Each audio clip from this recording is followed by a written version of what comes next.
It's personal between me and you, and I'm going to do you some serious harm, you big stiff idiot.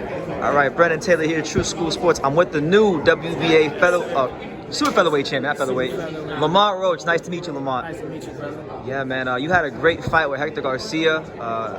I would say probably a kind of a star-making performance, from you. Yeah, for sure. Yeah. How does it feel to be the champ now? Man, I'm still getting used to it. I mean, Yeah. I knew that I'd always be champ, but like, it's just a feeling that I can't shake, man. I'm still on cloud 9 from that win, and that win was almost 3 weeks ago. I'm just embracing it, and I'm hungry for more.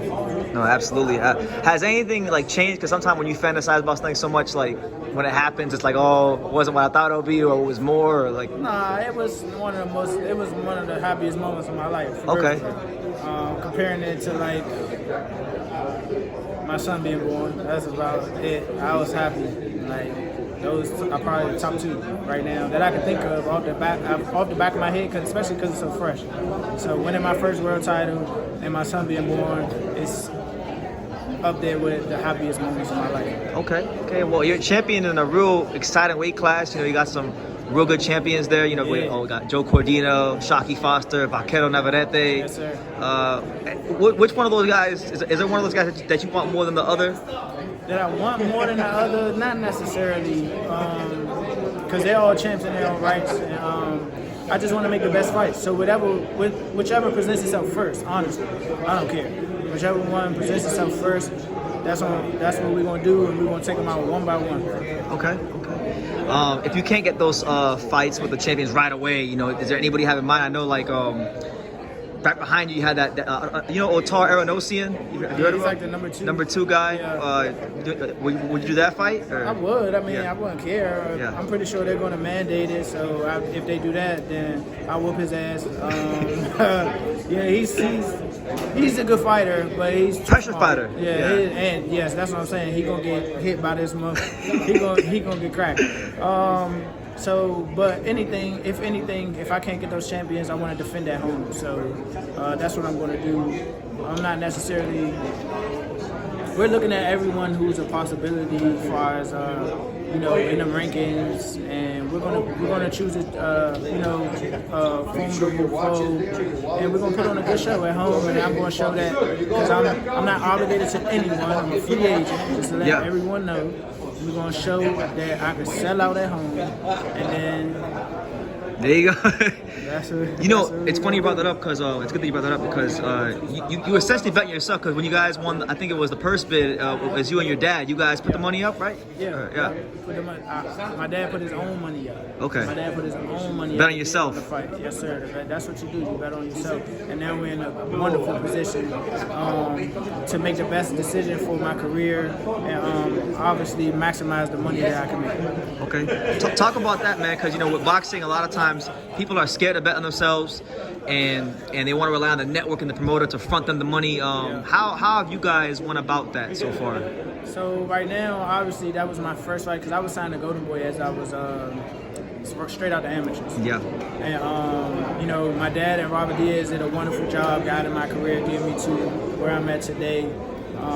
And then now that we cut ties with Golden Boy, after my contract was up, we was like, we're just going to take this ride on our own because the other promoters weren't necessarily valuing me as a champ or whatever the case may be. Top And contender.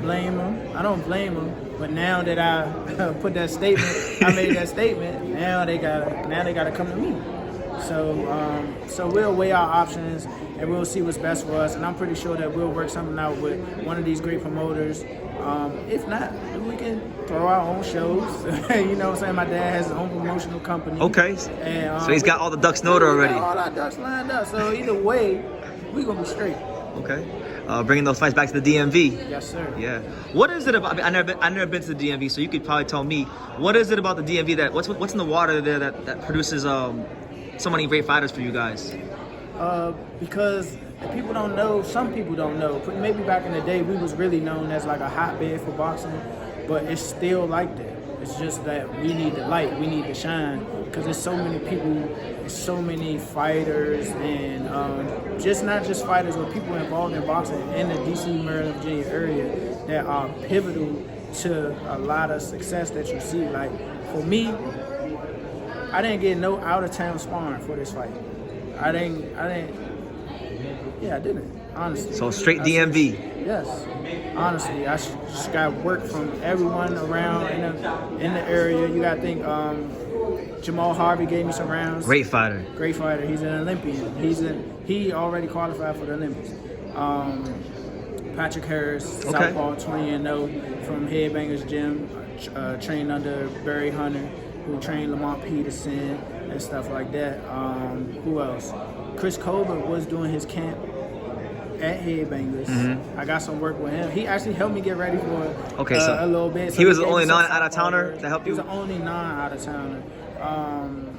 Who else? Did you get anywhere from Gary Russell Jr.? Because no, I didn't get anywhere from Gary Russell Jr. I talked to him a couple weeks ago. Cool, that would have been cool. Like, you know what I'm saying? Like, I know them. We G my man. So that would have been good work. But anyway, like, you know what I'm saying? Like, we got that's all we need is light. That's it. All we need is light. We got a hell of a stable as far as an area. Okay. Just give you the platform and you shine type thing. For sure. Okay. I know you're at 130, right? But if the right fight presented itself, would you consider maybe a big fight at 35 if the money was right? Most definitely, if the money was right. If there's a championship on the line, because those belts are freeing up. Yeah, they are. Definitely, for sure. I'm not a super small 130 pounder. Yeah. 135, I'll definitely be filled out, everything like that. So I definitely would jump up to 35 and crush someone's dreams. Okay, because you know, with you being in the DMV and you betting on yourself, if you show that value as not just in the ring, but you know, as an attraction, you might, who knows, maybe you might get a call from Tank or something. You know, for sure. Tank's my guy too, man. I appreciate him. He shouted me out after the win. And you know what's crazy? After he beat Hector, I told him thank you. I was like, I seen him and I was like, thank you, bro. But that's because, see, Hector was supposed to fight me because I was the mandatory. But he used his voluntary defense to fight Tank, which isn't a defense because he moved up in weight. So we thought that the WBA probably would strip him and I fight Otar for the belt. Yeah, that's what I thought. That didn't happen. So, but at the time, I was like, man, depending on if he gets knocked out, they might strip him. He got knocked out. I seen Tank. I was like, you my guy. I was like, you my boy. It's like, you my boy. And I told him the whole situation and stuff like that. So we chopped it up about that and all that. So, you know what I'm saying? Like, it's good. I'm in a good position right now. Okay, Lamont. Everybody has the reason why they love boxing. What's yours? I love boxing because I'm a boxing fan. Okay. Like, when I started boxing, I was young. I played football, so I was doing both. What position were you, like cornerback? Football. I played running back and linebacker. Okay. And I was bringing that heat on the field. But I love football. Football was my first love. Like, especially as a kid, I thought I was going to the NFL. But as I got older, and I went to high school, I'm like, man, I'm the #1 ranked amateur in my age and weight, and in the United States. And these dudes, I'm going to high school, is already 1,000 MFers that's #1 in this position, that position, and they getting bigger, and I'm losing weight for fights. That's crazy. So, nipped it in the bud. Ever since then, man, it's just been like, all right, I know I'm gonna do this for sure, like for the rest of my life. And you went all in. For sure. Yeah. Any fighters you grew up like watching that you really, you know, influenced your style, or maybe just got you excited to be a boxer? Influence my style, not necessarily. I'm kind of different. I take from all good fighters, even if they aren't necessarily like my favorite fighters. If I see somebody doing something that's very successful in the ring or whatever the case effective, may be, you know, very effective, I'm going to take it and I'm going to try to implement it in my game. The guys that I did look up to in the area that I saw, I think I grew up boxing around Gary Russell. I've been sparring the brothers, all the Gary Russells since I was, when I was young, we used to spar at Hillcrest Boxing Gym. Okay. So I looked up to Gary Russell Jr. I looked up to Lamont Peterson, Anthony Peterson. I seen Lamont Pearson in the gym before, even though he's before me. My cousin Bernard Roach used to train Andrew Council, Maurice Adams. Man, that was some names. Yeah. So I had a lot to look up to. When I was young. So it was cool. Okay, Lamont. Well, I don't want to hold you up. I know you're a busy man with the whole convention and whatnot, but any final message you want to give to the boxing world about, you know, what you got coming up or what's going to happen in the future? I'm here to stay.